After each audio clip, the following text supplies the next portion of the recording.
Jujutsu Kaisen. इस world के अंदर कुछ भी करना, पर इन 11 लोगों से कभी पंगा मत लेना। और नंबर 1 पोजीशन पर वो कैरेक्टर तो बिल्कुल भी नहीं है जो तुम सोच रहे हो। तो इन सभी बंदों को हम इनकी एबिलिटीज, कर्स टेक्निक और डोमेन एक्सपेंशन के बेसिस पर जज करेंगे और डिसाइड करेंगे कौन कितना ज्यादा पावरफुल है। और इसी लिस्ट में सबसे नीचे 11 नंबर पर आता है हिरोमी हिगुरामा, जो कि लॉयर से जज में कन्वर्ट हो जाता है जब उसकी कर्स टेक्निक अप्लाई होती है। तो बंदे की कर्स टेक्निक है जजमेंट और डोमेन है डेडली सेंटेंसिंग। और बंदा 11 नंबर पर इस वजह से है क्योंकि भाई यूजी जैसे कैरेक्टर को बंदा घुटनों पर ले आया था। और अगर बंदे की एबिलिटीज के बारे में बात करें तो हिगुरामा का डोमेन एक कोर्ट रूम बन जाता है जहाँ पर फाइट नहीं होती बल्कि ट्रायल चलते हैं। और जजमेंट तुम्हारे पास्ट में किए हुए सभी क्राइम्स को निकाल के रख देता है। फिर चाहे तुम सॉर्सरर हो या फिर नहीं, तुम्हें इक्वली ट्रीट किया जाएगा। और अगर तुम गिल्टी प्रूव हुए तो तुम्हारी कर्स्ड एनर्जी को तुमसे छीन लिया जाएगा। और इस ट्रायल के अंदर अगर तुम्हें डेथ पेनल्टी मिल जाती है तो हिगुरामा को मिल जाएगी एक एग्जीक्यूशनर स्वार्ड। एक ऐसी स्वार्ड अगर वो तुम्हें थोड़ी सी भी लग गई तो भाई तुम्हारा खेल खत्म।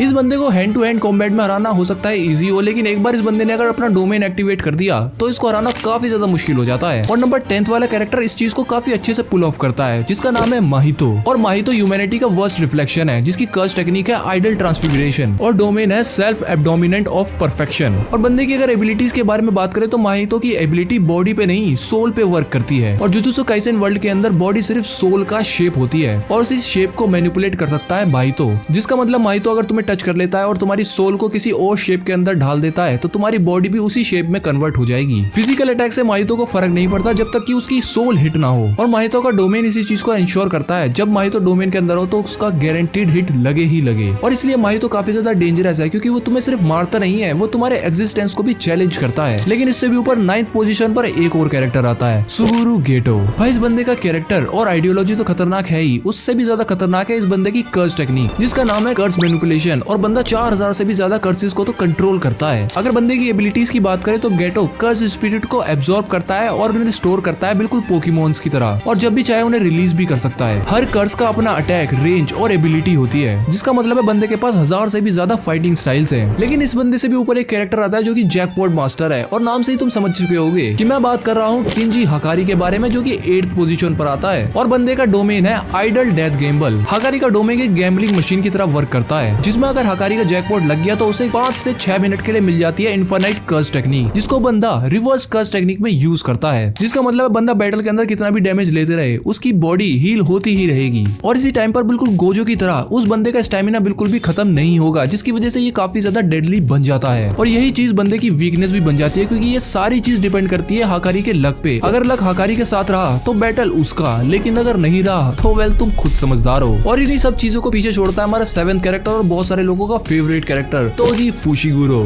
अब तुम में से काफी लोग सोच रहे होंगे भाई जिस बंदे के पास कर्स्ड एनर्जी नहीं है वो इस लिस्ट में 7th रैंक पर कैसे आ गया। वेल यहीं पर ही तो तुम लोग गलत हो, क्योंकि तोजी के पास कर्स्ड एनर्जी और डोमेन एक्सपेंशन जैसी चीजें नहीं है, लेकिन उसके पास है हेवनली रिस्ट्रिक्शन। सिंपल वर्ड्स में हेवनली रिस्ट्रिक्शन को तुम इस तरह से समझ सकते हो कि अगर बंदे के पास कर्स्ड एनर्जी नहीं दी गई है तो उसको सुपर ह्यूमन स्ट्रेंथ जैसी बॉडी मिल जाती है, जिसकी वजह से उसके सेंसेस, स्ट्रेंथ और स्टेमिना सारी चीजें बहुत ज्यादा बढ़ जाती हैं। और अब क्योंकि बंदे की कर्स्ड एनर्जी बिल्कुल 0 है तो डोमेन्स और बैरियर उसको कंप्लीटली डिटेक्ट नहीं कर सकते। लेकिन इन सबसे भी ऊपर पावर लेवल आता है नंबर 6 वाले कैरेक्टर का, जिसका नाम है हाजिमे काशिबो। भाई ये बंदा लिटरली वन टाइम गॉड है, और ऐसा मैं क्यों कह रहा हूँ वो तुम्हें अभी थोड़ी देर में समझ में आ जाएगा। उससे पहले इसकी कर्स टेक्निक के बारे में बात करते हैं। काशिमो की कर्स टेक्निक का नेचर है लाइटनिंग, और उसी चीज को वो यूज भी करता है अपने ओपोनेंट्स के सामने। और अगर सिंपल वर्ड्स में समझाऊं तो काशिमो अपने ओपोनेंट्स के ऊपर लाइटनिंग से अटैक करता है, जिसकी वजह से उनके मसल्स पैरालाइज हो जाती है, उनका नर्वस सिस्टम डिस्टर्ब हो जाता है। पर इस सबको यूज करने के बाद बंदा खुद भी काफी ज्यादा डैमेज हो जाता है, इसलिए इसको वन टाइम गॉड भी कहा जाता है। और इसी चीज को पीछे छोड़ती है हमारी 5th कैरेक्टर, जिसका नाम है यूकी, जिसकी कर्स टेक्निक है star range, basically mass manipulation. Yuki अपनी बॉडी से मास को इनफिनिटली इंक्रीज कर सकती है बिना अपना साइज बदले। बेसिकली पंच का साइज तो वही रहेगा, लेकिन उसका इम्पैक्ट जो तुम फील करोगे वो हो सकता है 100x तक चला गया हो। और ये भी हो सकता है कि तुम्हें फील हो कि तुम किसी प्लेनेट से जाके टकराए हो। और एक्सट्रीम केसेस में उसने ब्लैक होल जैसे फिनोमिना को क्रिएट किया है। वेल अभी तक तो जो मैंने तुम्हें कैरेक्टर बताए वो इस लेवल के थे, और अब जो लिस्ट पे नंबर 4th है वो इस लेवल पर आ चुका है। तो अब तुम समझ ही चुके होगे, और नहीं समझे तो इसका नाम है यूटा, जो कि हमारी लिस्ट में नंबर 4th पर आता है। और यहाँ पर रखने का रीजन एक बार सुन लो। Number 1 Rika, number 2 curse technique copy, number 3 advance reverse curse technique, number 4 बंदे का डोमेन एक्सपेंशन। पहली बात तो यूटा के पास रीका है, एक ऐसी कर्स स्पिरिट जो कि यूटा को मैसिव कर्स एनर्जी सप्लाई देती रहती है। और इसी के साथ बंदा दूसरों की कर्स टेक्निक को भी कॉपी कर सकता है। और उसकी रिवर्स कर्स टेक्निक कितनी ज्यादा एडवांस है वो तो तुमने सीजन 3 में देख ही लिया होगा कि किस तरह से वो अपनी रिवर्स कर्स टेक्निक से किसी और बंदे को भी हील कर सकता है। और यूटा इसी वजह से काफी ज्यादा डेडली हो जाता है क्योंकि वो हर फाइट के अंदर अपने आप को अडेप्ट कर सकता है। और जैसा कि मैंने तुम्हें बताया यूटा का लेवल यहाँ पर है और अब मैं जो तुम्हें 3 कैरेक्टर के नाम बताने वाला हूँ उनका लेवल भाई यहाँ से नहीं यहाँ से स्टार्ट होता है। तुम्हारी लिस्ट पर नंबर 3 पर आता है केंजाकू, जो कि सालों से जीता आ रहा है, सालों से, लिटरली 1000 सालों से। और इतने सालों में बंदा एक बॉडी से दूसरी बॉडी में हमेशा से स्विच मारता हुआ आ रहा है, जिसकी वजह से बंदे के पास मल्टीपल टेक्निक्स भी हैं और इस सब के बावजूद बंदा बैरियर गॉड है। केंजाकू अपना ब्रेन दूसरे की बॉडी में ट्रांसप्लांट करता है, जिसकी वजह से उसके पास मल्टीपल कर्स टेक्निक्स हैं। और बंदे की मेन स्ट्रेंथ फाइटिंग करना नहीं, प्लानिंग और मैनिपुलेशन करना है, जिसका मेन एग्जांपल कलिंग गेम्स है, जो कि भाई सालों से चलती आ रही प्लानिंग का नतीजा है। लेकिन इससे भी ऊपर आता है जुजुत्सु काइसेन में सबसे famous character the honoured one. और गोजो की एबिलिटीज तो मुझे लगता है बताने की जरूरत ही नहीं है, तुमको ऑलरेडी पहले से पता होंगी। इन्फिनिटी, 6 साइज और अनलिमिटेड वॉइस, और इस सब के बावजूद बंदा ऑनर्ड वन है। तो मुझे इससे ज्यादा यार और क्या ही बताना चाहिए तुम्हें। इन्फिनिटी कोई भी अटैक गोजो तक पहुंचने ही नहीं देती और 6 साइज उसको परफेक्ट कंट्रोल देती है उसकी कर्ज एनर्जी का, और इसी वजह से बंदे का स्टेमिना भी ऑलमोस्ट अनलिमिटेड है। और नो डाउट गोजो काफी ज्यादा स्ट्रॉन्ग है, लेकिन बंदा फेयर फाइट करता है और इसी वजह से ये चीज गोजो के लिए काफी बड़ी लिमिटेशन भी बन जाती है। और नंबर 1 पर जो कैरेक्टर है उसके लिए बहुत बड़ी एडवांटेज। और नंबर 1 पर जो कैरेक्टर है यार उसका नाम तो तुम समझ ही चुके होगे। हाँ, मैं बात कर रहा हूँ सुकुना की। मेलोवेरेंट श्राइन, क्लीव एडेप्ट, और बंदे ने 10 शैडोज भी मास्टर कर रखे। और इस सबके अलावा भी अब बंदे के पास माहोरागा है। और अगर हम माहोरागा को साइड में भी रख दें तब भी सुकुना का डोमेन बिना बैरियर के होता है। इसका मतलब स्केप का तो कोई कॉन्सेप्ट ही नहीं है। क्लीव और डिसमेंटल ओपोनेंट के ड्यूरेबिलिटी के हिसाब से ऑटोमेटिकली एडजस्ट होते हैं। और रही बात अगर 10 शैडोज की, तो बंदे ने उसको मास्टरी लेवल पे यूज किया है। और सुकुना बाइंडिंग वाउज, रूल्स और लिमिट्स सबको वेपन बना लेता है। और सुकुना स्ट्रॉन्गेस्ट इसलिए नहीं है क्योंकि वो सबसे ज्यादा पावरफुल है, बल्कि इसलिए है क्योंकि वो रूल्स को फॉलो ही नहीं करता है। पर क्या तुम्हें पता है इन सब के ऊपर भी एक कैरेक्टर को रखा जा सकता है जिसके जीतने के 50-50 चांसेस हैं, और 50% चांसेस में हो सकता है वो इन सबको हरा दे, लेकिन 50% चांसेस ऐसे भी हैं कि वो बहुत बुरी तरह से हार जाएगा, जिसका नाम है ताकाबा। और उसकी curse technique reality wrapping reality को तब तक बेंड कर सकती है जब तक कोई चीज उसको फनी लग रही है। और मान लो गोजो का मरना अगर ताकाबा को फनी लगा तो गोजो सच में मर जाएगा, लेकिन उससे पहले गोजो उसका क्या हाल कर चुका होगा वो किसी को नहीं पता।